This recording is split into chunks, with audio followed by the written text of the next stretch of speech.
Salam kerajaan, Bapak Ibu Saudara-saudara yang dikasihi Tuhan. Kembali lagi kita di strategic hour kita, 30 minute service, bersama dengan kami di Open Heaven Ministry yang pastinya akan memberkati saudara dimanapun saudara berada. Saya rindu hari-hari ini dimensi kerasulan bekerja hebat dalam hidup saudara dan saya. Bagaimana dimensi kerasulan akan membuka pemahaman kita akan setiap tulisan-tulisan yang berat yang ditulis oleh Paulus, mengenai apa yang disingkapkan dalam satu pribadi yang namanya Kristus. Kita sudah masuk bagaimana membangun iman selama bulan kemarin, bulan April, dan di bulan ini kita akan belajar bagaimana membangun Christ in us, Kristus di dalam kita. Judul kita adalah Christ in us. Kita mau membangun karakter kita. Ketika kita mau membangun karakter, kita tidak bisa lepas dari yang namanya Kristus di dalam kita. Kita tidak bisa sekedar punya karakter yang baik hanya karena kita ikut motivator dunia atau kita nonton daripada kata-kata bijak yang ada di media sosial, yang ada kita bisa baca quotes-quotes. Kita tidak bisa menjadi seseorang yang punya karakter Kristus dengan cara demikian. Saudara, bagaimana caranya saudara bisa punya karakter Kristus? Saudara harus makan yang namanya firman Kristus. Firman Kristus akan membawa kita di upgrade kepada level frekuensi Kristus. Nah, kita mau baca dari 1 Kolose pasal yang 27. Kepada mereka Allah mau memberitahukan betapa kaya dan mulianya rahasia itu di antara bangsa-bangsa antara lain, yaitu Kristus ada di tengah-tengah kamu. Kristus yang adalah pengharapan akan kemuliaan. Jadi saudara harus tahu, tulisan Paulus ini berat. Tapi ini bisa dimengerti kalau kita menangkap dimensinya, menangkap apa yang ada di balik daripada tulisan ini. Jadi ada satu rahasia yang disembunyikan, dan rahasia itu terletak dalam satu pribadi yang namanya Kristus. Ada satu warisan yang tidak dipahami oleh banyak orang, yang hanya bisa tersingkap kalau kita mengenal satu pribadi yang namanya Yesus Kristus. Kita sedang dalam proses menuju kenaikan Yesus. Kita tahu bahwa dalam kebangkitan, dalam kematian, dalam kenaikannya, Yesus menyembunyikan rahasia. Nah, banyak orang berkata, memangnya mungkin ya bisa menjadi serupa dengan Kristus? Memangnya mungkin ya untuk kita bisa menjadi sempurna seperti Bapa di surga, seperti gambaran manusia yang original yaitu Kristus? Jawabannya saudara adalah mungkin. Banyak mungkin di antara saudara sudah putus harapan bahwa kekristenan yang saya jalani adalah kekristenan yang seperti ini, yang naik turun, jatuh bangun, berputar-putar, yang penting nanti masuk surga, yang penting nanti menunggu Tuhan datang, rapture. Nah, saudara, kalau begitu enak sekali ya, hutang yang banyak hari ini ke bank, lalu saudara Tuhan rapture, segera datang, hutang saudara lunas. Bukan kehidupan seperti itu yang Tuhan harapkan. Saya rindu ada satu rahasia yang terbuka dalam kita, yaitu Christ in us. Sama-sama katakan dimanapun saudara berada, Christ in us, Kristus dalam kita. Ini adalah satu rahasia. Kenapa ini satu rahasia? Karena inilah power daripada gereja Tuhan.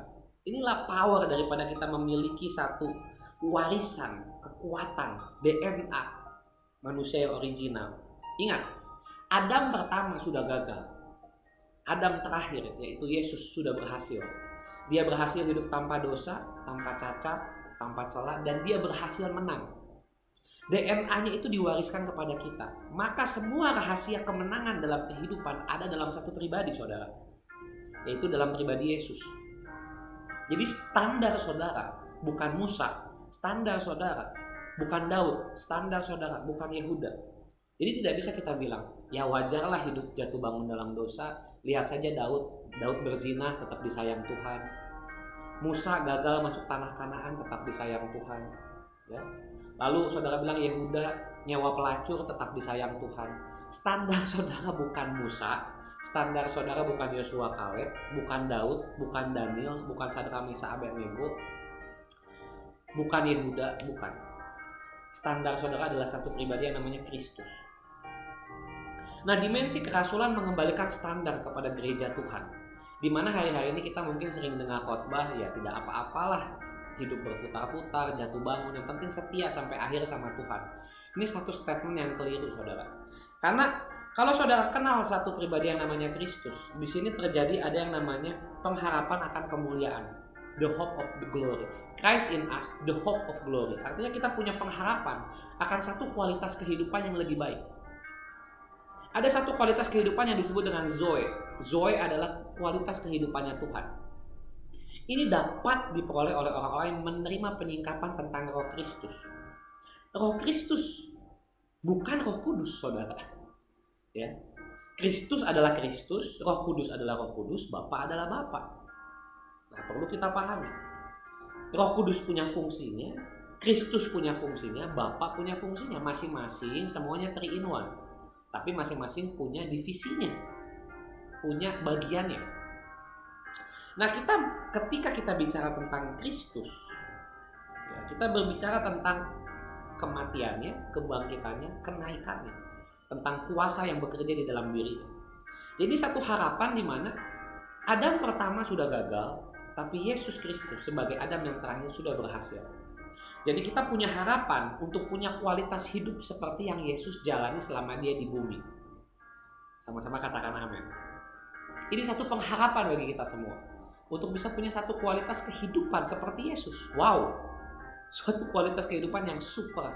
Bukan yang abal-abal, bukan yang kawe-kawe, bukan yang kaleng-kaleng, saudara. Tapi satu kualitas kehidupan yang benar-benar berasal daripada Tuhan dalam pribadi yang namanya Kristus. Makanya disebut rahasia. Kenapa disebut rahasia? Karena zaman dulu orang-orang tidak paham karena Yesus belum datang. Kita hidup di era di mana Yesus sudah mati di atas kayu salib, sudah bangkit naik ke surga. Maka rahasia tersebut bisa disingkapkan kepada saudara dan saya. Kalau saudara percaya kepada Kristus dan karyanya di atas kayu salib.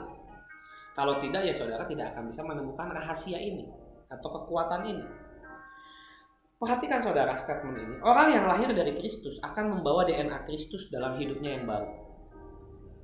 Saudara kalau lahir dari Kristus, saudara akan punya DNA Kristus dan saudara punya pengharapan kepada Kristus dalam satu hidup yang baru.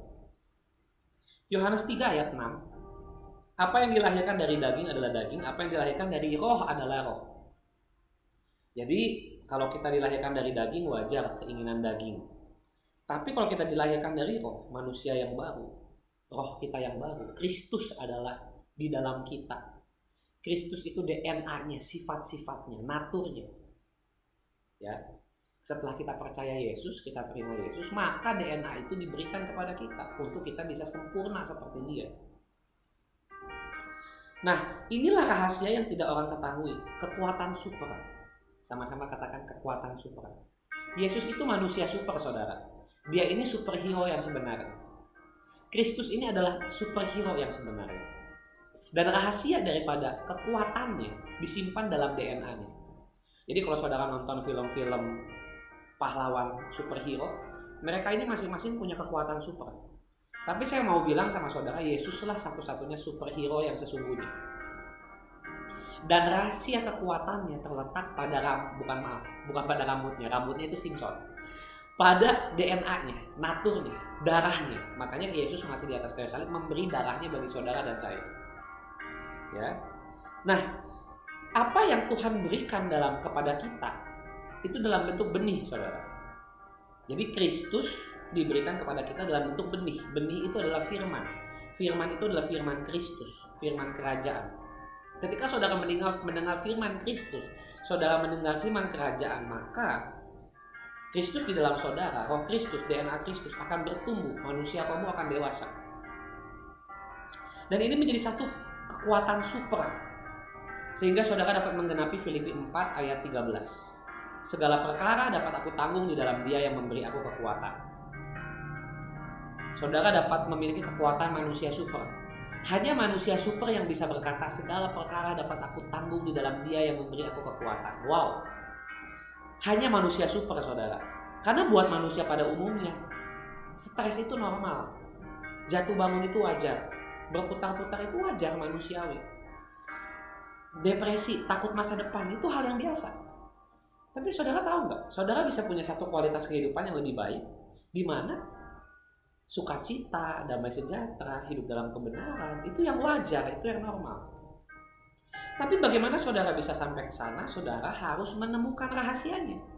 Saudara harus punya kekuatan super, sehingga saudara dapat berkata, segala perkara dapat aku tanggung di dalam Dia yang memberi aku kekuatan. Ini hanya bisa dilakukan kalau saudara punya DNA Kristus. Ini hanya bisa dilakukan kalau saudara bertumbuh di dalam Kristus, mengenal satu pribadi yang namanya Kristus, yang telah mati, bangkit, dan naik ke surga bagi kita semua, yang mewariskan satu kualitas kehidupan yang super, satu kualitas kehidupan yang sesungguhnya. Oleh karena itu dikatakan bahwa rahasia tadi, rahasia kekuatan super tadi, Bapak Ibu, tersimpan dalam satu pribadi yang namanya Kristus. Ya. Kristus itu artinya yang diurapi. Ya. Nah, mari kita sama-sama pelajari pengharapan akan kemuliaan apa yang kita punya di dalam Kristus. Jadi saya sudah katakan, saudara yang sudah mengenal Kristus, harusnya saudara bisa memperoleh kekuatan super. Kekuatan super ini bukan supaya saudara bisa terbang, bisa berjalan di atas air. No. Bukan itu.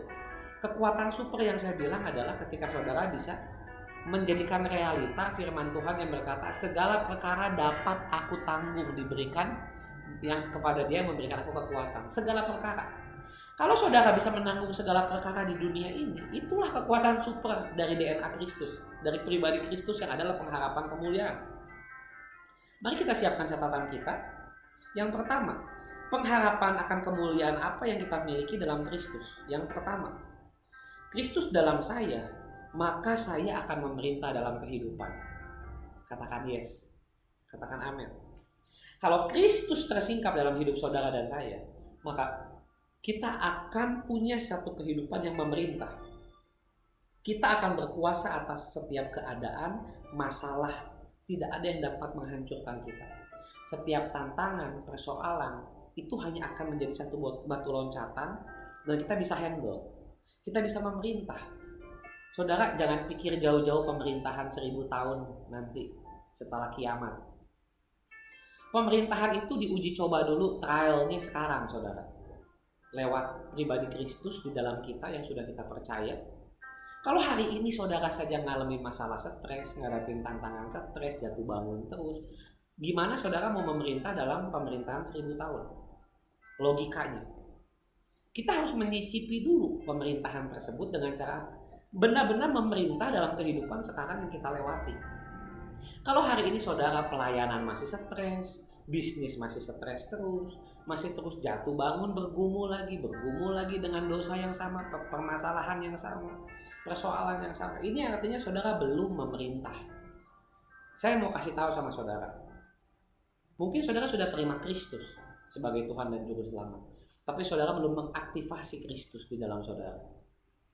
Seperti saudara beli nomor telepon, kalau saudara tidak aktifasi, saudara tidak bisa pakai. Cara aktivasinya gimana? Ya ketika saudara dengar ini, saya khotbah, saya sampaikan frekuensi surga, saudara mendengar, saudara disadarkan, ini saudara diaktifasi bahwa ada di dalam engkau itu Zoe, kualitas kehidupannya Tuhan, kualitas kehidupan yang dapat berkata, segala perkara dapat aku tanggung di dalam Dia yang memberi aku kekuatan. Itulah kekuatan manusia super kita untuk memerintah. Sama-sama katakan memerintah. Saya rindu dimanapun Bapak Ibu kita berada, kita bisa memerintah dalam kehidupan, kita bisa handle semua masalah, tantangan, hutang, keluarga, keuangan, kesehatan, semua kita bisa handle karena kita memerintah atas kehidupan, ada Kristus dalam kita, dan kita bisa handle segala perkara bersama Dia. Yang kedua Bapak Ibu, Kristus ada dalam saya, maka saya akan menjadi ahli waris bersama Dia. Galatia 4 ayat 7. Jadi kamu bukan lagi hamba, melainkan anak. Jikalau kamu anak, maka kamu juga ahli waris oleh Allah. Perhatikan bahwa dalam Kristus kita punya pengharapan untuk menerima semua warisan yang sudah Yesus siapkan. Yesus sudah terima warisan itu dari Bapa di surga. Dia sudah menang atas rancangan Bapa yang semula bagi manusia. Kita hanya tinggal terima warisannya. Jadi Bapak, Ibu, dan Saudara tinggal menerima warisan kemenangan Yesus yang sudah Dia lakukan kalau kita menjadi ahli warisnya, menjadi anak-anaknya. Nah, saya rindu kita paham hal ini, bahwa Yesus sudah mati, bangkit, dan naik ke surga. Dia sudah menang. Dia sudah dapat menggenapi apa yang menjadi rancangan Bapa yang semula bagi Adam dan Hawa, yaitu berkuasa atas bumi, take over bumi.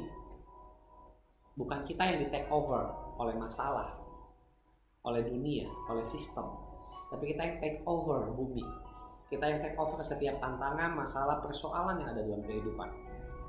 Nah, saya rindu kita dapat cross over to take over, menyeberang untuk mengambil alih segala sesuatu yang Tuhan sediakan bagi kita. Kenapa? Karena kita menjadi ahli waris, karena Kristus dalam saya. Karena tadi kan semua rahasia, semua warisan itu disimpan dalam satu pribadi yang namanya siapa, saudara? Yesus. Jadi kekuatan super ini ada di dalam satu pribadi yang namanya siapa? Yesus. Kenapa Yesus jadi manusia super? Karena dia berhasil menggenapi semua rancangan Bapa dalam dirinya. Adam yang pertama gagal, Yesus adalah Adam yang terakhir yang berhasil. Jadi sudah diuji DNA-nya dia, DNA yang menang. Ya Bapak Ibu, sebelum suatu produk dipasarkan harus diujikan. Nggak mungkin kita pasarkan suatu produk yang belum diuji. Yesus ini sudah teruji. Karena itu kalau saudara dan saya percaya kepada Yesus yang sudah teruji, maka saudara dan saya akan memiliki kekuatan super yang ada di dalam DNA-nya pahlawan superhero kita, Yesus. Ya, sangat sederhana saudara. Ketika kita percaya kepada Dia menjadi anaknya Tuhan, maka kita akan menjadi ahli warisnya. Ini adalah rahasia. Kenapa ini rahasia? Karena ini hanya dapat dipahami oleh orang-orang yang percaya kepada Dia. Orang-orang yang tidak percaya kepada Dia tidak akan bisa memahami rahasia kemenangan ini. Tidak akan bisa memahami rahasia ahli waris. So kalau kita adalah ahli waris, artinya semua kekayaan yang disembunyikan dalam satu pribadi yang namanya Yesus akan diterima oleh kita, menjadi milik kita, menjadi bagian kita. Semua kemenangan yang Yesus alami dalam kehidupannya akan menjadi kemenangan kita. Semua mujizat yang Dia lakukan, semua hal supranatural, semua hal keajaiban yang bekerja dalam hidup Yesus akan bekerja sama juga di dalam kita yang percaya kepadanya. Katakan amin. Saya rindu apa yang Yesus alami selama perjalanannya di muka bumi. Bapak, Ibu, dan saya juga alami sama apa yang Yesus sudah alami. Pertanyaannya, kita udah percaya Dia, tapi kenapa belum juga mengalami apa yang Yesus alami? Wow, kenapa ya? Jawabannya adalah Bapak Ibu, karena kita belum menjadi anak Allah yang dewasa. Silakan Bapak Ibu baca Galatia pasalnya yang keempat ayat 1-3. Selama seorang ahli waris belum akil balik, dia tidak ada bedanya dengan hamba. Bapak Ibu jangan mimpi jadi ahli waris kalau Bapak Ibu belum dewasa rohani. Oleh karena itu Bapak Ibu di sini untuk didewasakan secara rohani. Kalau Bapak Ibu punya warisan, Bapak Ibu punya anak umur 5 tahun, masa mungkin Bapak Ibu kasih warisan sama anak umur 5 tahun? Pasti Bapak Ibu tulis surat wasiat, tunggu anak ini dewasa baru dipercayakan. Selama anak ini belum dewasa, maka dia tidak bisa cairkan uang Bapak Ibu, tidak bisa cairkan aset Bapak Ibu. Sekalipun Bapak Ibu punya perusahaan di mana-mana, punya kekayaan di mana-mana, tapi anak ini tidak bisa kelola. Seperti itu kalau kita belum dewasa rohani, kita tidak bisa kelola kekayaan, otoritas, tanggung jawab yang besar yang diberikan, diimpartasikan melalui warisan dalam pribadi Yesus dalam hidup kita, sehingga kita tidak bisa mempertanggungjawabkan, tidak bisa kasih responsibility. Contohnya apa saudara? Ingat nggak ketika murid-murid Yesus yang belum dewasa rohani, belum menerima Roh Kudus, mereka bilang kepada Yesus ketika ditolak di satu kota, "Guru, bolehkah kami menurunkan api dari langit?" Wow, ini statement yang luar biasa kalau menurut saya. Ini statement lahir dari roh yang kekanak-kanakan, belum dewasa, tapi sudah dikasih percaya power. Kalau saudara kekanak-kanakan, tapi saudara dikasih power, maka saudara akan arogan. Seperti murid Yesus, arogan. Bolehkah kami turunkan api dari langit? Ini kan arogan Bapak Ibu. Ya. Jadi kenapa Yesus hanya memberi warisan kepada kita kalau kita sudah dewasa? Seperti tertulis dalam Galatia 4 ayat 1-3. Karena kalau Bapak Ibu belum dewasa rohani, Bapak Ibu dikasih kuasa, mujizat, kekayaan, otoritas, Bapak Ibu nanti arogan. Itu akan menghancurkan Bapak Ibu, saudara-saudara sekalian sendiri. Ya. Ini alasannya kenapa di poin kedua setelah kita percaya Yesus menjadi ahli waris, kita harus ingat syarat dan ketentuan berlaku. Bapak Ibu harus dewasa. press on maturity, mendesak kepada kedewasaan rohani. Kita harus mau dibentuk, diproses di rumah Tuhan, oleh orangnya Tuhan, dengan kebenarannya Tuhan, untuk kita dipola, sehingga kita bisa didewasakan dalam dimensi kerasulan yang mendewasakan Kristus di dalam saudara. Karena fungsi daripada orang tua rohani yang ada adalah untuk mendewasakan saudara, sehingga saudara fokus kepada kedewasaan rohani, bukan fokus didoakan, fokus mujizat, fokus minyak urapan, fokus yang lain-lain. No, bukan saudara. Tapi fokus didewasakan. Kalau saudara sudah didewasakan, saudara otomatis terima warisan. Kalau saudara sudah terima warisan, otomatis hidup saudara pasti berkemenangan. Katakan amin. Yang ketiga, Kristus dalam saya, maka saya bisa menjadi anak Allah yang dewasa. Karena dialah yang sulung dari banyak saudara, kita akan menjadi serupa dia yang dewasa penuh. Jadi Yesus itu dikatakan dalam firman Allah itu dialah yang sulung saudara. Ya, dari antara kita semua dialah yang sulung. Yesus itu kakak sulung kita. Ya. Mari sama-sama kita buka firman Tuhan.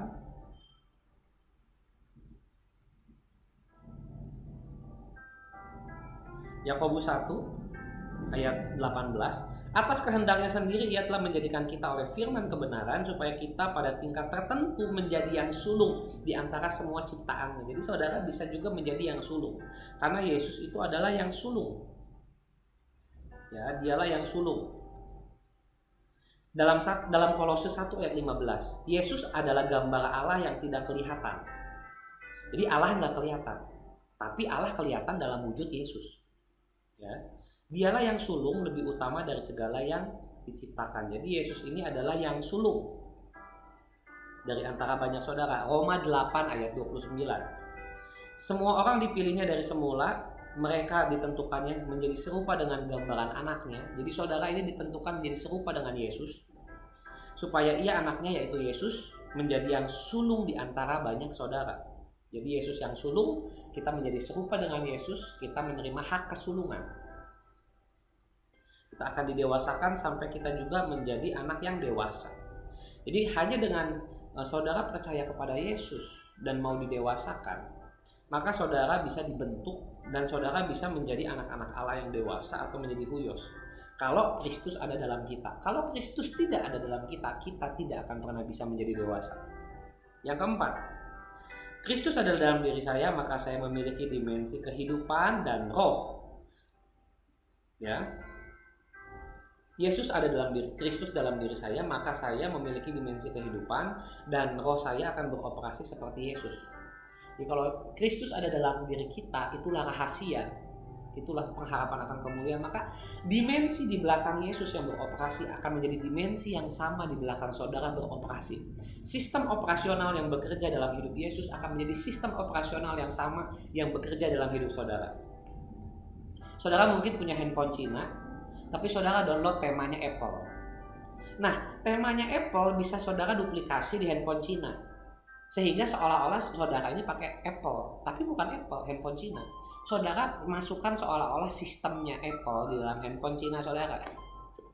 Ya, ketika kita percaya Yesus, sistem operasionalnya Yesus itu diduplikasi ke dalam hidup saudara dan saya, itu yang membuat kita berkemenangan.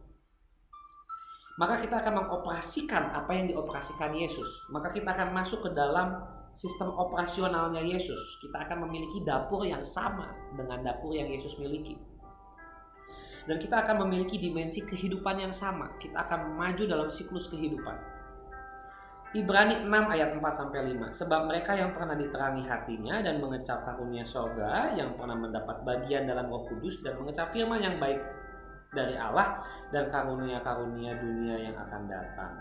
Ya, Anda dapat punya pengharapan mengoperasikan karunia hal-hal yang rohani seperti mendengar suara Tuhan, mengalami pengalaman supranatural dengan Tuhan. Ya, karena ada operasional daripada keimamatan Melkisedek, yaitu keimamatan Yesus Kristus. Kalau keimamatan Yesus Kristus bekerja menjadi sistem operasional saudara, maka apa yang Yesus alami akan saudara alami. Katakan amin. Yang kelima, Kristus ada dalam saya, maka saya akan mewarisi the unshakable kingdom atau kerajaan yang tidak tergoncangkan. Ya, Kita akan mewarisi kerajaan yang tidak tergoncangkan. Wow, bagaimana hidup kita tidak luar biasa Bapak Ibu kalau kita mewarisi satu dimensi kerajaan yang tidak tergoncangkan. Bayangkan dunia krisis, dunia hadapi masalah, tantangan, dunia stres, bahkan banyak pendeta stres, pengusaha stres, dokter stres, pengacara stres. Even itu pendeta, banyak saudara pendeta stres. Tapi kalau kita hidup dalam dimensi yang tidak tergoncangkan, kita tidak akan hidup dalam sistem operasional yang mereka alami. Mereka semua stres, kita nggak stres. Bukan berarti kita nggak hadapi tantangan, kita bisa hadapi tantangan yang sama. Tapi sistem operasional kita berbeda, belief system kita berbeda. Ya, Ibrani 12 ayat 28. Jadi karena kita menerima kerajaan yang tidak tergoncangkan, marilah kita mengucap syukur. Kita menerima kerajaan yang tidak tergoncangkan. Ya, marilah kita mengucap syukur dan beribadah kepada Allah menurut cara yang berkenan kepadanya. Jadi saudara ini menerima kerajaan yang tidak tergoncangkan, itu kerajaan Allah. Kerajaan Allah bukan berbicara fisik natural, tapi berbicara alam rohani, spiritual realm. Semua yang jasmani dipengaruhi oleh semua yang rohani. Hati saudara sukacita karena saat teduh berdoa, saudara pergi kerja enak, kerja saudara maksimal, kerja saudara disukai bos, gaji saudara naik. Jadi saudara nggak bisa bilang hal rohani tidak mempengaruhi hal natural. Tadi saya kasih contoh. Rohani saudara sehat, tiap hari saudara saat teduh, saudara pergi ke kantor dalam kondisi bahagia, sukacita. Yang lain cemberut-cemberut sama bos, saudara senyum sama bos. Ya. Yang lain kerjaannya nggak benar, stres, saudara bisa hadapin tantangan. Karena tiap hari saudara saat teduh berdoa, makan firman, ikut kelas, terkoneksi dengan akurat, membangun hidup saudara.